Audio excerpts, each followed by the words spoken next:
मैं दो चर रैखिक समीकरण का तीसरा लेकर आया हूँ। जो बिहार बोर्ड 2027 के लिए यहाँ के जो प्रश्न बनेंगे उसका मैं क्वेश्चन बताऊँगा।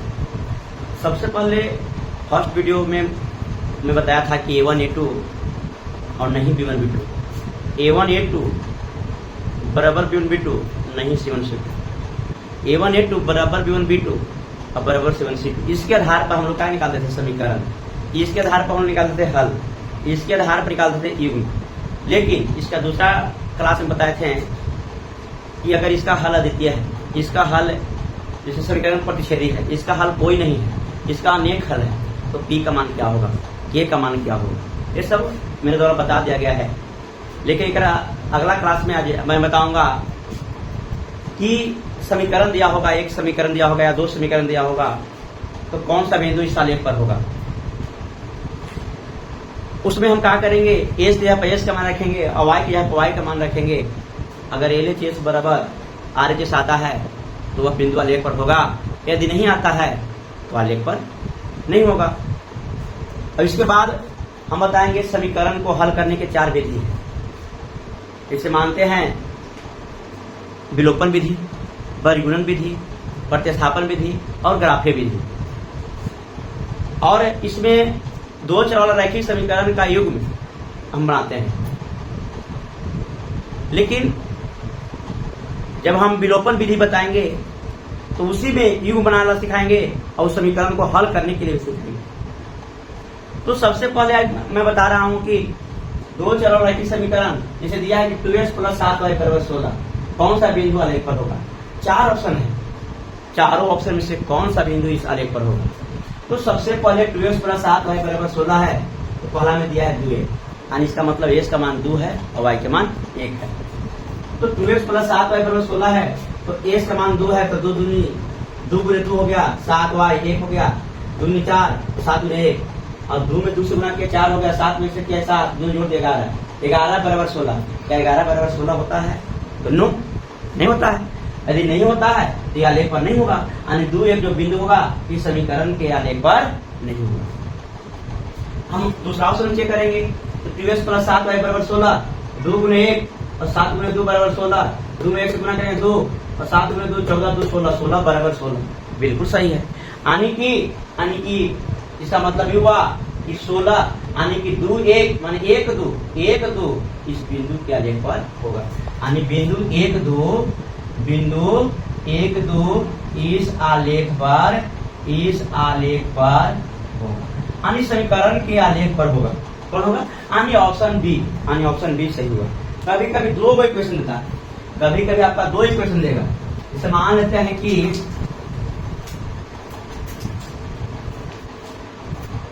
क्वेश्चन दे दिया आपको, जैसे कि 2x + y बराबर दे दिया 8।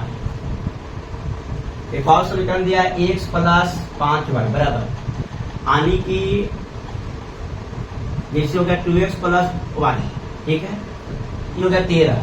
क्या हो गया? 13। ये दिया 2x + y = 8। एक और क्वेश्चन दिया x + 5y = 13। कौन सा बिंदु आलेख पर होगा? यानी कि कौन सा बिंदु आलेख पर होगा। ऑप्शन में दे दिया हमको, जैसे 3 और 1, ऑप्शन दे दिया 1 और 3, ऑप्शन दे दिया 2 और 4, ऑप्शन दे दिया इनमें से कोई नहीं। तो सबसे पहले देखिए, मैं बार बता रहा हूँ कि शुरू वाला मान जो होता है x का मान होता है, दूसरा का y का मान होता है। यानी यहाँ s का मान 3 है, y का मान 1। तो सबसे पहले यहाँ क्या करेंगे, हम पहले लिखेंगे समीकरण 2x + y = 8। अब क्या करेंगे, s क्या बैठाएंगे, s के मान, यानी 2 × 3 + y, यानी क्या यहाँ है, यहाँ नहीं, यहाँ 2 रहे, यहाँ ऑप्शन 2 देते हैं, यानी 2 बराबर क्या हो गया 8, 3 × 6 + 2 यानी 8, यानी 8 बराबर 8 हो गया, यानी LHS बराबर RHS। लेकिन समीकरण 2 है, हमको दोनों में चेक करना होगा, हम दोनों में चेक करेंगे। एक से तो आ गया, लेकिन दूसरा में चेक करते हैं, यानी x + 5y = 13 है, यहाँ 3 है, क्या है 3 है, तो यहाँ हो गया आपको 3, यहाँ 5 है, तो 5 × 2 अब बराबर क्या है 13 है, बराबर क्या है 13, यानी 3 हो गया, अब 5 × 10 = 13, 13 बराबर क्या हो गया 13, यानी कि LHS बराबर RHS, यानी दोनों समीकरण को संतुष्ट करता है। यानी इसलिए बिंदु क्या हो गया, यानी इसलिए बिंदु कितना, यानी 3 और 2 इसके आलेख पर होगा। यानी कहा है कि देखिए एस की जगह पर एस का मान रखिए, वाई की जगह पर वाई का मान रखिए। अगर एलएचएस बराबर आरएचएस आता है तो इसके आलेख पर होगा। ऐसे ऐसे प्रश्न एक नंबर बनते हैं। अब सिखाते हैं आप लोग के दो चर वाले रेखीय समीकरण के युग्म को हल करने के लिए। इसमें 4 विधि है। ऐसे सबसे पहले ग्राफीय है, लेकिन सबसे पहले हम बताएंगे विलोपन, फिर बताएंगे प्रतिस्थापन, फिर बताएंगे वर्गीकरण, अंत में बताएंगे ग्राफीय। सबसे पहले देखिए दो चर रेखीय समीकरण का हल करने की विधि,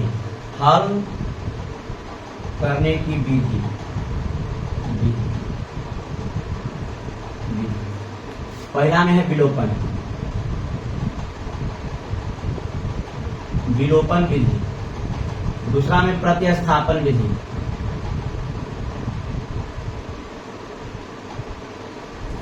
तीसरा में वर्गीकरण विधि,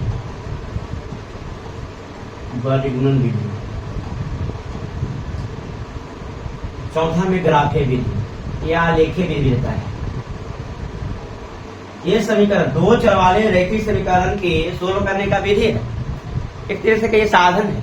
जैसे हमें मान लेते हैं कि पटना जाना है, तो पटना अगर हम ट्रेन से जाते हैं या पहुंच जाते हैं या अपना पर्सनल गाड़ी से आते हैं, जो पटना में मान लेते हैं गोल घर है, चिड़ियाघर है, जो भी नजारा है, आप जाइए बस से जाइए या ट्रेन से जाइए या पर्सनल गाड़ी जाइए, जो चीज पटना में वही आप देखिएगा।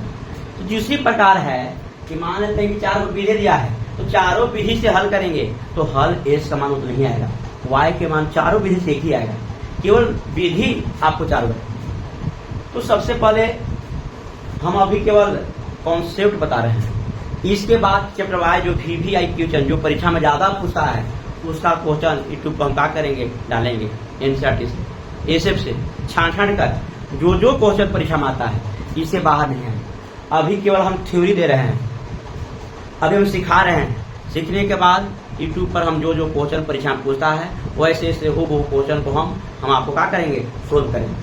तो सबसे पहले हम आज सिखा रहे हैं विलोपन विधि। सबसे पहले विलोपन विधि हम सिखाएंगे कि समीकरण किस प्रकार से हम लोग हल करते हैं, कैसे समीकरण में x और y का मान निकालेंगे। तो सबसे पहले देखिए क्वेश्चन देता है कि सबसे पहले कि 2x प्लस 3y बराबर मान लेते हैं कि 5 है, और यहाँ x प्लस y बराबर 2। यहाँ 2 समीकरण है, पहला क्वेश्चन है, तो कह रहा है कि समीकरण का हल करें, यानी कि समीकरण का हल करें। हम हल करें कौन विधि से, विलोपन विधि से। कौन विधि से कर रहे हैं, विलोपन विधि से। देखिए विलोपन विधि में क्या करते हैं, एक चीज को ध्यान देना है, x या y को गुणांक को बराबर करना है। अगर बराबर है तो अच्छी बात है, यदि बराबर नहीं है तो उसको हम क्या करते हैं, बराबर करते हैं। तो सबसे पहली बात यह है कि इसको हम हल करेंगे, यानी 2x प्लस 3y बराबर 5 और x प्लस y बराबर कितना है, यानी कि आपको 2 है। ठीक, तो यहां पर क्या करेंगे, सबसे पहले यानी कि समीकरण फर्स्ट एवं सेकंड से